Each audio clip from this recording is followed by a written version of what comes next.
Karliner. This is roll number 2. So you were cruising off of Miami Beach at this point? And the captain came close to Miami Beach. I remember it very well, Miami Beach, because I was so impressed to see the coconuts, trees. And you could actually see that you were that close? That's right. And I found out later on that the captain wanted to let those boats down at night. Whoever wants to come ashore, he would have done it. Well, just at that time, all of a sudden we saw some Coast Guard cutter came in there, and with a loudspeaker they said, "You are much too close to shore, you better get out to the international zone," whatever it is. So the captain had to leave. Well, I tell you, believe me when I tell you that, I was about 12 years old on that ship, and I was so impressed with Miami Beach. I said, someday I have to come back here. And it happened. Well, it took a little time. Well, we couldn't land in any countries. Nobody would let us in. And naturally, I found out afterward, Goebbels, the propaganda minister of the from Germany, made a big affair. It shows you that nobody wants the Jews in the world. In the meantime, the food got short, water got short, and the ship had to go back to Germany. I don't have to tell you the atmosphere on the ship at that time. Everybody was worried, and rumor got around that they might do something. Some people might do something on the ship. I was too small at that time to find out, but I hear afterward that some people wanted to put a fire on the ship or something like that. The captain was worried too, and he put now the guard, the sailors, instead a single sailor for checking, patrolling, he put 2 or 3 guys on patrol. What was generally the attitude among like your parents? Were they just helpless or angry or? Completely helpless. That was the feeling? Absolutely, from everybody. We didn't know what to do, and you're on the ship, what can we do? Right. We're hoping that we get some more help from the outside, and we didn't. Were you getting messages from the outside? Oh, yes. Yeah, we got telegrams. I used to love to go in the telegraph room and listen to them, and the rumors and everything else. But nothing happens. Also, I want to come back to the captain. The captain was very, very understanding. We as children, we used to run around the places. We used to go to the, how you call it, they had the captain's cruise quarters, you mean? Cruise quarters, and where all the equipment. Oh, the bridge. Bridge. And played around, and he was always very friendly to us. There's some people went to him and talked to him, I heard afterward, and he was always very, very sympathetic to us, to the people. He went back slowly, and hopefully that somebody else might do something. And about 2 days before we came to Germany, we got a telegram that 4 countries would let us in, would be divided. There was Holland, Belgium, France, and England. So naturally, all of a sudden, we had hope again. We started to dance, we had some movies, and everybody was happy that we don't go back to Germany. We were divided. I think each country took in about 220, 250 people. We didn't have much choice where to go. Do you know how the division was made? No, or I don't. did your parents have a choice? No, not that they had a choice. I know only that we came to France. You were taken into France. Some other friends went to England. My uncle went to Belgium, but in last moment he were allowed to change it to come with us to France. We were, another German ship came next to the St. Louis in Antwerp. The people to Belgium and Holland disembarked in Antwerp, Belgium, and the people going to France and England were put on another German ship. Next day we arrived in Boulogne, France. We disembarked, and there was some Jewish organization waiting for us. And the French too, they didn't know what to do with us. They didn't want to make a big fuss, and so they put 5-6 families in each small villages. So they spread you around the country. Completely. And there was a Jewish organization for children. France was a louder country. Refugees came from there, from Austria, Poland, and so on. And there was an organization which was formed in the early 1900s in Russia, a Jewish family. And when the revolution came, they left there, went to Poland, and from Poland to Germany. What was the name of the organization? OSE, that means Œuvre au Secours aux Enfants. Mm-hmm. And then they went to France. My parents felt that they cannot handle 4 children, and they decided to put us in a children's home. My brother, myself, and my little sister. My other sister was around 16, 17 years old, who felt they will take her with them. Well, we went to a children's home outside Paris. That must have been very difficult for your parents. It was, but for us, it was, I enjoyed it tremendously. It was something completely new. My parents went to a small village outside Poitiers that was in southwestern France with a few other Jewish families from that ship. They got a little apartment. First they stayed in a hotel, and then they got a little apartment, and I think the Jewish organization gave them some money to live. Do you know which Jewish organization? I think it was the Joint, from the Joint at the time. Okay. So there was somewhere in June 1939. Could you communicate with your parents from the children's home to Yeah, where they were? by writing. We wrote each other all the time. I was about that time. September 1st, 1939, the war broke out with Poland. Mm-hmm. Still was no things, but in September 3rd, 1939, which was my birthday, the Second World War started with France and England.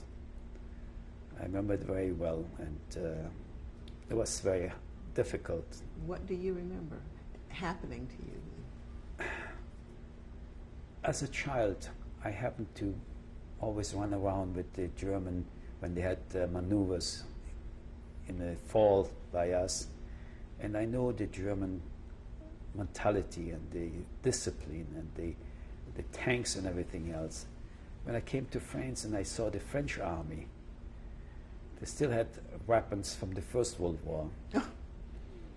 And I was very down what I saw. Well, I was right. About a month or two later, Paris was bombarded, and the organization from the OSE, they decided to send the children home, change them to southern France.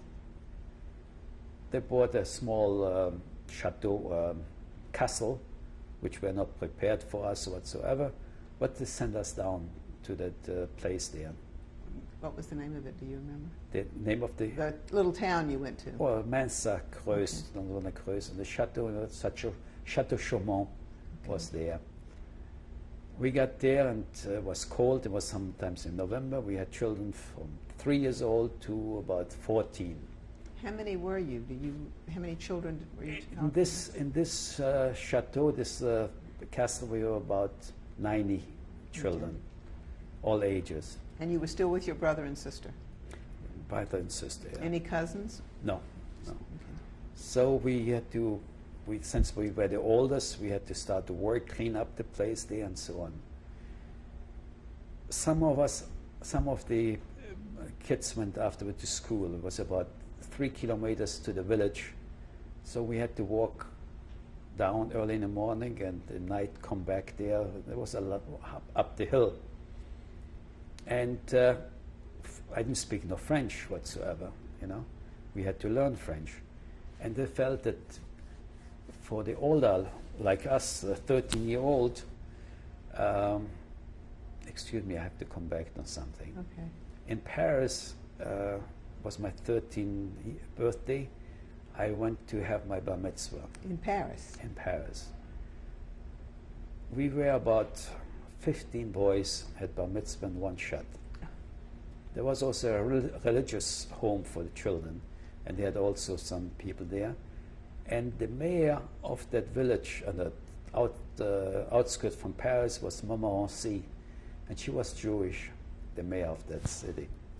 And she came also to the synagogue. We didn't have much to say. We just had our broche there on the Torah. And I remember she gave us each one a present. We got a talus, a twilin, and a hammer or a saw, because there was we had to work in the children's home. My parents even couldn't come to the bar mitzvah. Your parents were not, they couldn't get there. Couldn't get there. And I still remember the bar mitzvah my brother had in my hometown, which was Alabus. All the relatives came and so on. But now you were in the south of France. now I was in the southern France, and they decided that all the people like us, 13-year-old, should go to work. Most of the people in the village were drafted in the army, and there were a lot of work opening. So somebody in the bakery there needed a helper, and they sent me down to work in the bakery. I remember the first time I went to work, they gave me a piece of paper and they tell me what it means: water, flour, yeast, and so on. That's the way I started. That's how you learned to speak French and to be a speak the baker. French and be a baker. Most of the time I had to cut wood because it was heating with woods and so on. Were the French welcoming? I mean, did you feel like y'all were welcome there? Were they kind to you as children? They were nice. Okay. They were nice. I wouldn't say they... Well, they were at war too, so. Right, but you know, for example, when the war broke out, the French interned my father and my uncle because they were German. Oh, I see. My father had to work in a salt mine in France. My uncle was sent to southern France, and they put him in a camp to be a soldier or something like that. But since he was still a German, they were not sure of it. What happened to your mother? My mother stayed with my sister in the village there. Anyway, my father got very sick. He had got kidney problem in that salt mine, and they sent him back home afterward. I see. My uncle stayed in the camp there, which I'm going to come back afterward. In the meantime, I was in the village, and my brother worked as a carpenter. They, And your little sister was with you. yes, she was in the upstairs. We went to school. One day, maybe a year after 1940, my parents came to visit us, and she saw the condition of the children's home, which was not elaborate or something like this. They took my little sister with them back, and my brother and myself, we stayed. Well, I don't have to tell you, in the late 40s, the Germans invaded Holland, Belgium, and France, and again we were occupied by the Germans. My parents were in the occupied zone Of France. of France. We were in a non-occupied zone. At the beginning, it didn't make much difference. I mean, there was not too much problem there, because the French most of the time took over those things. My boss's son, where I worked, was taken prisoner and was in Germany in a prison camp. Where? Was he Jewish? No. He was a Frenchman. Just a Frenchman? Yeah. So I worked with his father, very, very nice person. And his daughter-in-law runs the store, and she had a little girl who was 2 years old. and myself. Well, at the beginning, like I said, I walked down at 3 o'clock in the morning to go to work. I came back at 5 o'clock in the evening. Finally, they gave me a bicycle, so it was easier. And then after a year or so, they let me stay up in the attic. I stayed up in the attic. I was working there for about a year and a half. And after a year, my boss said, I'm going to give you a 1 week vacation. And I wanted to see my parents. We were not allowed to send any letters from the occupied zone to the things, only postcards so everybody can read them. So I wrote to my parents, Uncle Herbie wants to see Aunt Ilse, which was my other sister, to make him understand that I want to come to visit him. I waited for an answer, never got an answer. You know, when you're 14, 15 years old, I said, the heck with him, I'm going. No paper, just a map, and I took the train to a certain way, and then I walked to cross the border. I crossed the border at night from the occupied zone to the other side, and I walked about 30 kilometers on a Sunday and arrived to the village. There was no name or numbers on the street there, in the village, but I know more or less where the street number was. The street was there, but not the numbers, so I didn't know where they lived. So that Sunday I passed by, walked by, and there was a curve there. And my mother worked a little bit for somebody, a haberdasher, for some pants. She made some pants, also a Polish Jewish guy. And she was on the window, and she saw me passing by, and she screamed. She said, "That's Herbie." My father jumped. He said, "Oh, you're crazy. He's there, you know." I passed by and then looked out the window, but I went already off from the curve. In the meantime, I asked somebody where and they told me, and I came back. So naturally, we were so happy. And said to stay a week. I stayed 2 weeks. In that 2 weeks, twice we found out that some German soldiers came to the village, and we went outside, we went in the field because we were afraid something might happen to us. But it was nothing happened, and they called us back. We had very good friends. My parents had very good French friends. And I decided to go back to the south, to work, to the children's home, to work. But you know how Yiddish Mama are. I told her that I slept in the woods coming there, and she said, "Don't sleep in the wood." She gave me some extra money. She said, "After you cross the border, make sure in the first village you go to take a room in a hotel." So like a good Jewish boy, I listened to my mother. I arrived in the next village and I took a room, and the proprietor asked me if I had some paper. I said no. So he gave me the room. 3 o'clock in the morning, the French gendarme came and put me in prison. Because you didn't have papers? No papers. And they asked me where I came from and what I'm doing here. Naturally, I didn't want to say where I came from or who things. I just gave them the address of the children's home. And they got in touch with the children's home. They said, "Yes, that's me," and blah, blah, blah. So next day they put me on a bus and sent me home. They did send you home? They sent me home. Except that a few weeks later I was called to the court, and I had to pay a fine because I was not allowed to travel without any papers. If you want to go from one village to another, I had to have special papers from the police. So this was like 1941? 41. Okay. 1942, August the 26th. I was living at the bakery upstairs in the attic, and I heard some banging, and I thought my boss wakes me up to go to work. So I waited for him to, like usually, open the door.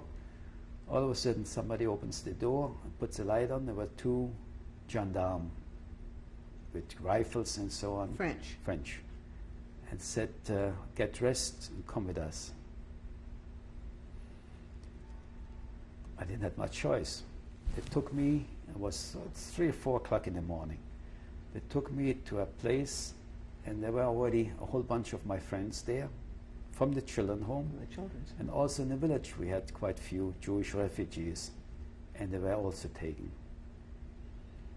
They took us in a bus and took us to a camp, Bussak, also not far away from there. There I met some other people from the other children's home. We have 4 or 5 children's home in the department there. And I would say we were about 150, 180 men in that camp. Men or boys? Mostly Men and boys. All of a sudden I found out that anybody who is under 16-year-old will be released. I was 1 week under my 16th birthday, and I was released. You have to have muzzle also. Yes. Yes. All my friends who were over 16 were deported and never came back. So you can imagine how much things I had. They were shipped to Drancy at the time. We didn't know what Drancy was at the time, but we found out afterward. When this happened, I know that it's time to do something. The Jewish organization took me to a different children's home, and the law was that if you are working for agriculture, you still are okay. They will Right. take you. So they gave me papers that I'm working as agriculture in the farm. And there was a... Were you still using your name, Herbert Yes, at that Karliner? time. So I worked there for a while. Then we know we were prepared something might happen in the other children's home. And we slept every night all dressed up. My pillow was a blanket and a coat and something to eat prepared. Not only myself, everybody else. Also we had guards every night. Was there adult supervision at these children's homes? Yes. Okay. There were tremendous, I have to tell you. Those supervision were people, mostly Russian or Poles, who were actually in the Spanish War. Russians, Poles, some Germans who were fighting for the... Franco.